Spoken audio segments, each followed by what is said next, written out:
Nicholas Kristof, columnist for the New York Times, got under your skin, and not for the first time. Readers of your column will know. New York Times writer Nicholas Kristof, I'm quoting you, asserts that there is you're quoting him, overwhelming evidence that centuries of racial subjugation still shape inequity in the 21st century, quote, closing quote, and he mentions, open quote, the lingering effects of slavery, close quote. And now this is Tom Sowell. If we wanted to be serious about evidence, we might compare where blacks stood 100 years after the end of slavery with where they stood after 30 years of the liberal welfare state. Yes. Explain that. Well, in 1960, which would be almost 100 years after the end of slavery, 22% of black kids grew up in homes with only one parent. Just 22%? Yes. 4 out of 5 were in homes with both parents? Yes. 30 years later, after the liberal welfare state, that number had more than tripled.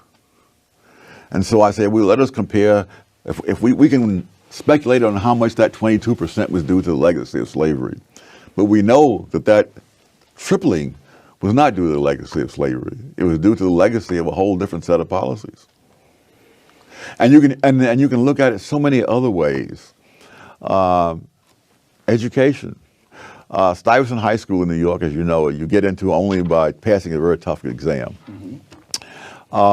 In 2012, the percentage of black students who had gotten into Stuyvesant High School was less than 1/10 of the percentage of black students who had gotten into Stuyvesant High School 33 years earlier.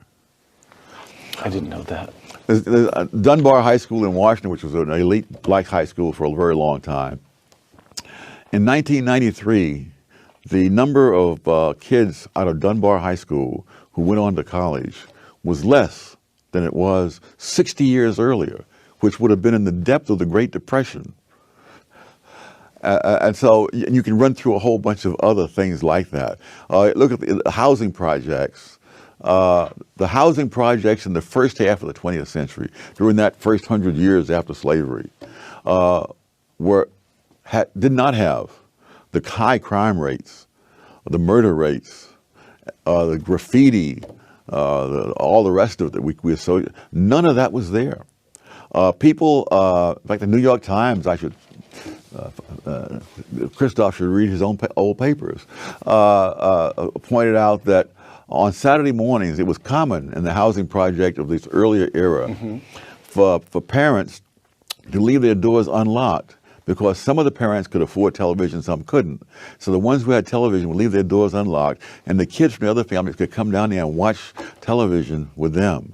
Well, now the latest figures show that most people below the poverty line have 2 television sets and cable, but they wouldn't dare leave their doors unlocked in a public housing project.